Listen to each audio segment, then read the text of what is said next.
You may have heard about LinkedIn. It's just a small social media site, but if you're not using LinkedIn, you're missing out on some great opportunities to build connections and lead generation. Even if you are using LinkedIn, oh my gosh, there's so much to know to really optimize your presence and to make sure that you're putting your best foot forward in that space. Hi, I'm Melanie Benson, and I'm known as America's leading small business optimizer. And today I have a really fantastic guest for you, someone who's going to help us optimize one of our most valuable social media assets, LinkedIn. Now, if you're a follower of this podcast, you know that my job here is to bring you the best information, help you look at different areas of your business that if you just put a little tweak, you refine one or two things, you're going to be able to get a massive return on that investment in your business.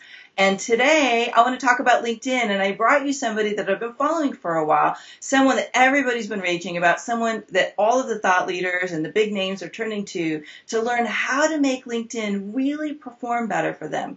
Because like me, I thought LinkedIn was just a great place if you had a job. It's a great business building tool. So let me introduce you to Josh Turner. Josh Turner is a speaker and thought leader in the areas of entrepreneurship, lead generation, business growth strategies, webinars, and of course, LinkedIn. He's also the author of a new book, which we're going to talk all about today, called Connect. And I personally have ordered my copy of it. I can't wait to get it. It's a really, really valuable book that, we'll talk a little bit more about as we go along. But Josh, thanks for making some time to kick in here today and really, share some great tools and resources on LinkedIn. Yeah, you bet, Melanie. I appreciate you having me. I'm looking forward to it. Yeah, and you must be really get your hands full with your book launch right now too, yes? Yeah. I mean, it's going very well.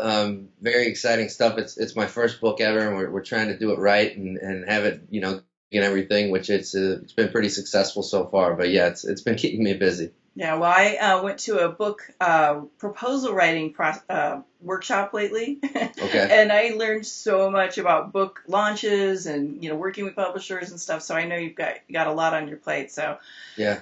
Hey, let's talk a little bit about why you got into LinkedIn and what was the catalyst to really kind of focus in on that particular social media tool. Sure. So it really just kind of came as I don't know if happenstance is the right word, but I started using LinkedIn pretty early on, and back in 2006 when I was a CFO of a construction company in St. Louis, and I was just using LinkedIn like most other people for my online Rolodex of professional contacts, but I was also using it to do some networking and business development, both for the company that I worked for as well as a couple other side projects I was working on with my buddy Ben. And fast forward to 2009, that company closed. And I was then forced with a decision. Do I want to go work for somebody else, or, do I want to go do something on my own? And I'd really been itching to start my own business for quite some time. And one of the reasons I felt confident that I could get my business off the ground was that I had built this really solid network both on LinkedIn and offline. And so I said, hey, what better time than now in this terrible economy to give it a go? And so that was early 2010. And LinkedIn was basically one of the ways that I grew that business. And by 2011, I started getting asked by some of my clients. And initially, I was not doing LinkedIn stuff. I was helping businesses with finances, like an outsourced CFO, basically. And 2011, I started getting asked by some of my clients about the things I was doing on LinkedIn to grow my business and if I would help them do the same thing for theirs. And I worked out a deal with one of them, and that was really the beginning of linked selling. And turns out there's a lot more businesses out there that are interested in the same kinds of services. And so we've grown quite a bit since then. In addition to our agency, Linked Selling, which is where we companies hire us to just do it all for them, generate leads and increase sales using LinkedIn. In 2012, we launched our training program, Linked University, and we've had tens of thousands of people go through our online trainings, and it's been a lot of fun along the way. Yeah, I actually dipped my toe into LinkedIn University. I was really impressed how thorough it was, and just great content in there. And Thank you. a lot of times self-study things are a little bit harder to engage in, but this one, it was just so well laid out and so much great step-by-step instructions. I thought, wow, this has really hit the mark. And, it's interesting that I watch all of the different social media sites and all the different experts and what they're recommending. So LinkedIn hasn't always been this popular. How do you know if LinkedIn is the right step for you and your business? Oh, I mean, I guess it depends on, what your business is. The biggest question is, are the people you're trying to do business with, are your potential clients or your current clients, are they on LinkedIn? And if they are, then you got to consider, well, is this a place that I should be really investing some time and energy into figuring out how to leverage this to get some of these prospects that are sitting there on LinkedIn into your sales process to hopefully become clients someday. Yeah. And that's really, what it comes down to. But even for businesses that maybe look on LinkedIn and think, this isn't where my clients are hanging out, there are still applications for using LinkedIn, even if it's not direct prospecting and lead generation. A couple examples would be publicity. So you can reach out to editors of websites, newspapers, things like that to get mentions about your business in the press. LinkedIn is a great place to develop those kinds of relationships. Or you could be a business that's maybe more of a business to consumer, B2C type business, and you might use LinkedIn to reach out to buyers or, potential wholesalers or distribution partners, things like that. I never even thought of that. That's opening up a whole new dimension of possibility there. Right. So in my experience with LinkedIn, there are some things that I just get really turned off by. I get these weird little letters from people that I don't know asking me to endorse them, and I'm going, no. And then, I know what you're doing is working really, really well. So are there a couple of important do's and don'ts for the entrepreneurs that are listening in today as they're considering using LinkedIn? Mm-hmm. Yeah. So I think the main thing is that you want to really take care of developing the relationship first. Yeah. You want to position yourself properly before you start asking for people's business. And think about it like you would if you go to a local networking event. You wouldn't go to an event, in your backyard and just walk right up to people and stick a business card in their face and start telling them all about your products and services and how much it will help them, and would you be interested in talking about how this could work for you, and let's set up an appointment to meet more about it. You wouldn't say that to somebody face to face, but for some reason people do it on LinkedIn all the time, and then they wonder why it doesn't work. And that's also the thing that gives LinkedIn kind of a bad reputation in some circles and has soured some people on LinkedIn because they think it's, I did a webinar a year or so ago with Chris Brogan, and when I first reached out to Chris and his team and said, hey, I'd love to do a webinar with you guys and on some LinkedIn stuff. And Chris said, I don't know. I'm not a fan of LinkedIn. I think it's just a bunch of leg humpers. And that's what he's talking about, is that people on LinkedIn, they're just, as soon as you connect with them, then they start pitching you and humping your leg, as Chris so eloquently That's a great analogy. put it. And so it's that minority of people that are using it in that kind of abusive way that give it a bad name. But in our experience, that stuff does not work. Instead, what works is really taking the time to position yourself as a trusted space, and just to really create kind of this top of mind awareness as somebody that's putting out good, valuable stuff. And then when you do that, and then a few months down the road reach out to talk business, people are much more receptive to it. Yeah, so it's kind of like in any networking environment. You're not just going to walk in and start pitching yourself, which some people do, but it's really a turnoff. You're really cultivating engagement and relationship, and you want to have some kind of connection before you invite them to do something or offer them something. Yeah. And so, what do you find is the most valuable LinkedIn strategy that you've cultivated so far? And you don't have to give away all your good gems, but maybe just something that we could leave people with today, like just to understand where they really could focus optimizing effort into their LinkedIn. Sure. Well, I mean, the entire playbook for what works best on LinkedIn is in my new book, Connect. Okay, good. And so it would take us a while to outline the entire strategy right here on this call, but if anybody wants to know, the blueprint for how we're generating some pretty massive results for our clients, then get the book.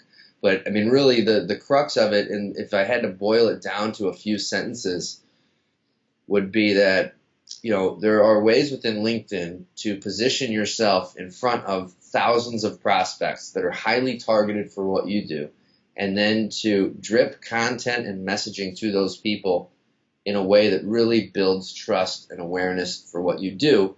And then there's a way to then convert that into real world business conversations, so that you can very systematically quantify a specific percentage of people that you're going to work through this LinkedIn campaign that are going to turn into, appointments for you or your sales team, whether those are, strategy sessions or consultations, or they're, face-to-face coffees or meetings or whatnot. Or even if you're not interested in any of that, maybe you just want to get people signed up for your webinar or downloading your ebook. You can achieve all of those things with this kind of a process. And I think one of the big things too is that, so I've kind of outlined two polar opposites of, humping people's legs and then taking the time to develop relationships over here. And then some people go to an even more extreme where they're like way over here, and they're just constantly providing value and building relationships, but then they never make an ask. So you kind of got to bring it into the middle and realize that at some point, if you're using LinkedIn to generate new business, that you have to be willing to make the ask at some point. But you want to make it when you've taken the time to position yourself the right way, so that you'll increase the odds that somebody will say yes. And it's like Gary Vaynerchuk's book that came out a year or so ago, Jab, Jab, Jab, Right Hook, and he was known to say, and still does, that there's a lot of people out there that are just constantly throwing right hooks. And then there's a lot of people out there that are just constantly jabbing, and you have to kind of combine them both. Yeah, that's a good analogy. And, it's just the basics of sales. Sure. If you're going to provide value at some point, you've got to, ask for business, or else you're just in the business of adding value and not getting paid for it. And hoping that something will just pop out of nowhere. Exactly. Sometimes you have to be proactive and you have to go get it. And once your business matures a bit more, then you can count on a certain number of referrals just coming in. Yeah. But for a lot of business, even mature businesses, if you're trying to grow, then you're probably looking for new sources of leads, and so being proactive and utilizing LinkedIn is one way to do it. Absolutely. So I want to take a couple steps back for a second. You made this huge transition from being a CFO in a construction industry company, and now you're probably what we would more classify as a marketing consultant and online business owner. I mean, you do a significant amount of your business and you generate a lot of your revenues online, even though I know you do, you outsource sales for companies as well. It's a massive paradigm shift. Would you agree? Sure. Yeah. So what was that learning curve like for you? And I'm just wondering, I know a lot of people, they look at that learning curve and they either jump in and they're like, I'm going to learn this, or it freaks them out and they don't know how, so it stalls them. Was there a big challenge that you faced in that learning curve? For me, there was never a point where I doubted whether or not we could do this, because, oh man, this is such a big switch from what I'm doing now to what I'm going to do, because I had really always been doing it. I've started a number of businesses over the years. Even when I was a CFO of the construction company in St. Louis, we had multiple divisions. We had started divisions from zero and grown them to multiple millions of annual revenue. And in a business that has 100 employees, if you're in senior management, it doesn't matter if they call you the CFO or the janitor. You wear a lot of hats.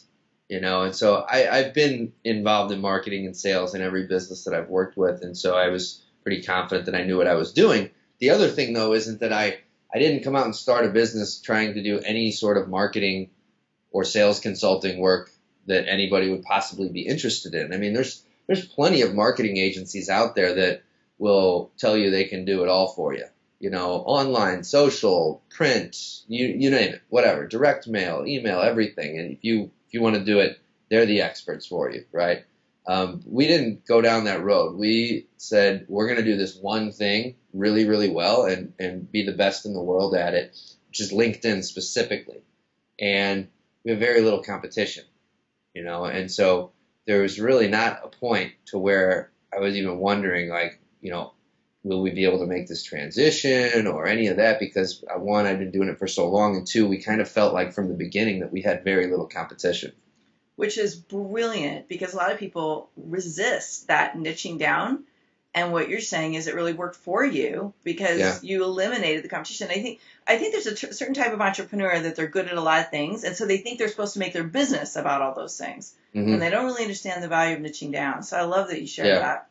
Yeah. So in your own journey as a business owner, and probably going through multiple stages of, maybe being a doer at some point and then transitioning to being more of the, CEO type role, have you found that there are certain things that you had to focus on making work better or optimizing so that your business could grow properly? Yeah, I mean, everything that has to do with people is really big for us. And, so I would say two things. One, all the people stuff and all the systems that come with that, is we've got a decent sized team now and we're continuing to grow. And then the other thing is, I would say, traffic and customer acquisition, so like we've had to really learn how to build out like ad campaigns and grow our own internal marketing department. And we've kind of just figured it out as we went along, and we've hired some people that specialize in certain things to help us with certain things. But it's always just a process of almost trial and error. Like we see some people doing something smart in somewhere, and then we try it. Like a couple years ago, we said, let's try this whole Facebook advertising thing. And it really turned out to work well for us. And we've spent a ridiculous amount of money on Facebook over the last couple years, but that's because it's provided a great return for us too. And so we are looking, usually like once a month, we're looking for like some new big marketing thing to try. But they're always kind of like experiments. And I think you just brought something up that I've been wanting to talk to people about lately, and that's the idea of being a risk taker. Sure. I think as an entrepreneur, that's got to be in your blood a little bit. You've got to figure out how do you embrace risks and be willing to try new things and not be petrified or terrified about the results. And I think that stops a lot of people. So, is that something you've just always been a risk taker, or did you need to cultivate that way of thinking? Because I think this is something people can grow into if it's not natural for them. I think that I have always been a risk taker.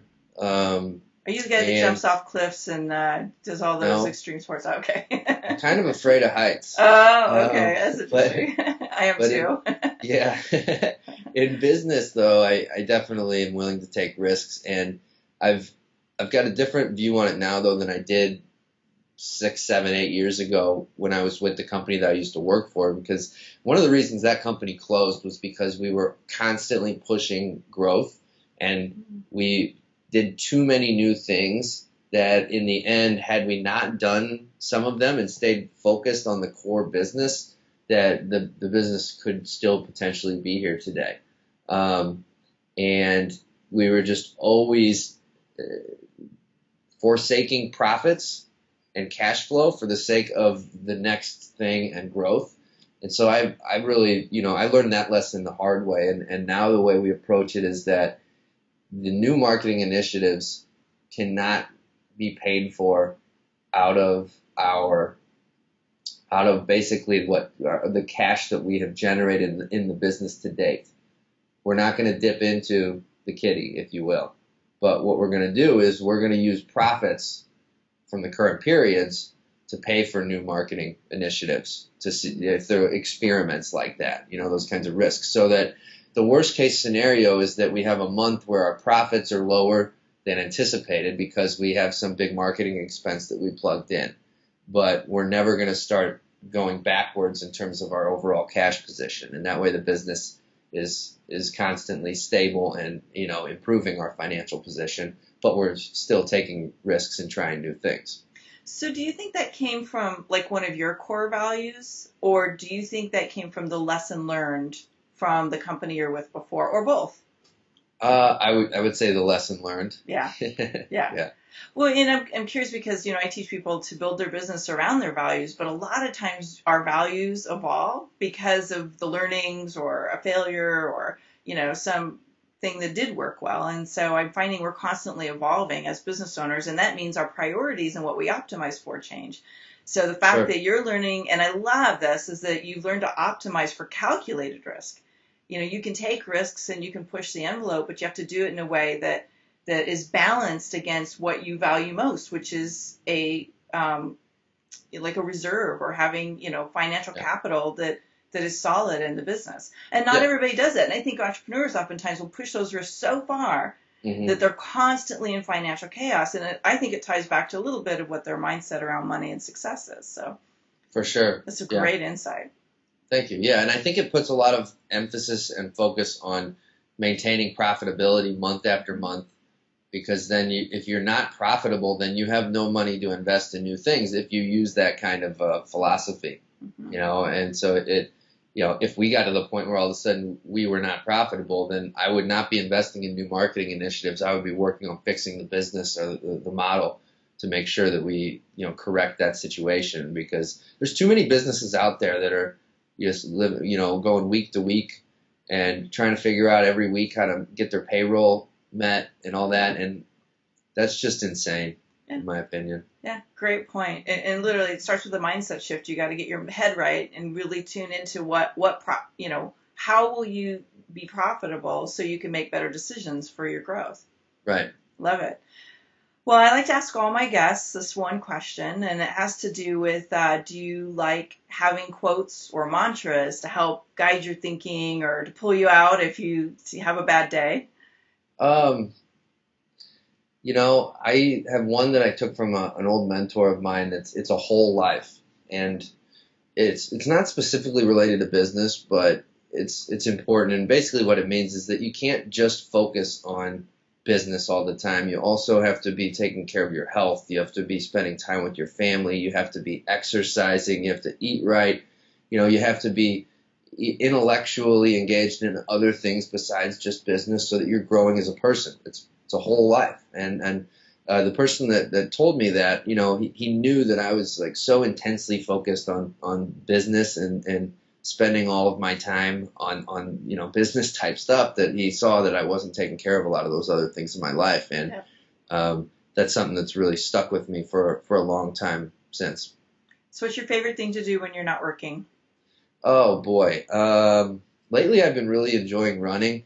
Oh, really? Okay. And it's not like I've been a runner for a long time. I did a half marathon a couple months ago, though, so I'm getting somewhat decent at it throughout all that training. And just like I was in Long Beach a couple weeks ago and in New York right now, and just it's fun to go to a new city and just go run 5 or 6 miles, and you just experience the city in a different way. And so that's something I've been enjoying lately. Oh, that's cool. So kind of a new hobby, but something that also has the benefit of really, contributing to your health.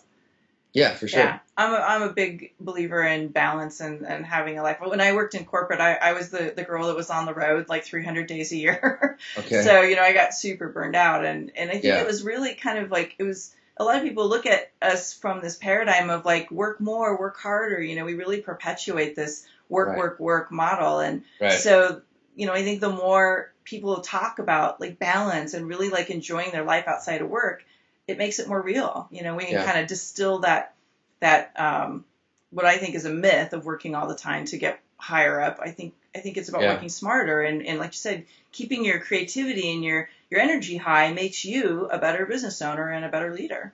Yeah, for sure. Yep, no doubt about it. Cool. Well, speaking of balance and travel and all that, I imagine you're going to be doing a lot of that with your book. So let's talk about Connect, the book, and how people can get a hold of the copy of it.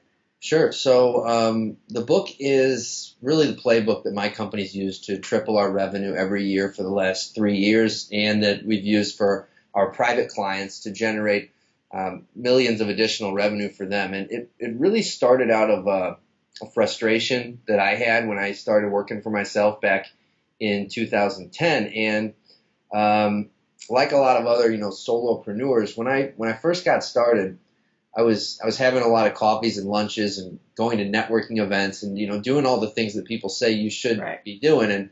And I just found that most of the time was really unproductive because the people that I was meeting with were not my prospects most of the time, and it just wasn't scalable. And so for me, the numbers, they just didn't add up. But at the same time, I realized that the relationship capital that you gain through face-to-face meetings is really hard to replace. So what I figured out how to do was utilize LinkedIn to design a system that would allow me to connect with and position myself and my business as a real leader and authority in front of thousands of targeted prospects, and then to filter those prospects down to only the most really high value important ones, and then work them through a systematic relationship building process that would culminate in a request for a meeting. And it's taken us a few years to really perfect the system, but now we're there. And what we see is that utilizing this approach, that 29% of prospects that are worked through the process will agree to a phone call or a meeting with you or somebody on your sales team, or you can use the same approach to move them toward other things like webinars and free reports, lead magnets, and things like that. So that's what Connect is all about. It's the blueprint, it's the playbook for how we're doing this, and the entire system. So I set up a special link just for your listeners, Melanie, and it's theconnectbook.com/ lost my place here. There it is. theconnectbook.com / optimizer. Oh, cool. And anybody that goes there, of course, you can get the book on Amazon and all those other places that sell books. But if you go to that link, there's some extra bonuses that you can get as well. Oh, So that check is so that out. generous. Thank you so much. And, I got to say, I ran across Josh because I have a really good friend I call him the stealth marketing guy. He's kind of working behind the scenes all the time with a lot of these big thought leaders and experts out in our field. And from time to time we'll get together and we'll download what's working and what we've, learned working with our clients. And he's like, have you been doing LinkedIn? He's like, I have this great guy, I've been learning from Josh Turner, and he's just got so many great skills and resources, and his strategies are working really well for all my clients. Of course, I'm like, if he says this is a good person, I have to go check you out. So awesome. Yeah, so you come highly recommended, and I got to say, you absolutely have some of the best stuff out there on LinkedIn. It's been really impressive, and I can't wait to devour the book. And really, LinkedIn's one of those places that I don't feel that I've optimized. So I'm personally looking to follow your system for the LinkedIn, getting better with LinkedIn. Let's just say that. Sure. Awesome. Yeah, great. So thank you. So again, that's theconnectbook.com / optimizer. Some great goodies there. And of course, getting a hold of Josh's book is the most important thing. And I'd love to hear what you're going to put into action around LinkedIn as you're listening into today's interview. It's easy to just take in information, but it's putting it into action that makes the biggest difference. We want to really move LinkedIn to the next level. Tell us what you're going to do. You can do a little shout out right here on the blog if you're watching on melaniebensonstrick.com. Or you can, if you're listening on Stitcher Radio or iTunes or any of these other sites, you can head over to the blog and just type in Josh Turner and he'll pop up on the blog here. So Josh, any last words or anything exciting that you're getting ready to take on that you want to share with us today? Oh man, we have a lot of exciting stuff coming up, but I'm just excited to get the book in as many people's hands as possible. I've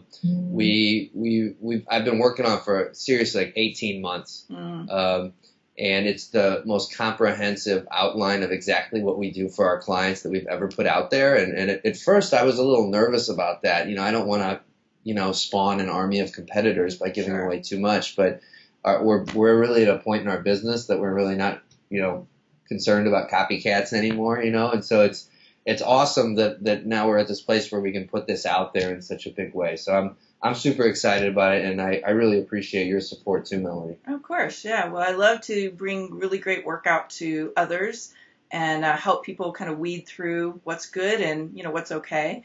And by the way, I'll just say one last thing about that copycat idea, because I totally get it. But when you develop your systems the way you have, working with you guys is nothing short of extraordinary experience. There's a lot of people that teach stuff out there, but they don't have the team and the support and the resources and the systems the way you guys do. And you're just creating a great experience for people. So it's kind of hard to copy that part. Right. I agree. All right. Well, have a great book launch, great tour. Good luck with everything. Thanks so much for being on today. And remember, before you walk away from the interview today, give us a shout out. Let us know what you loved about it.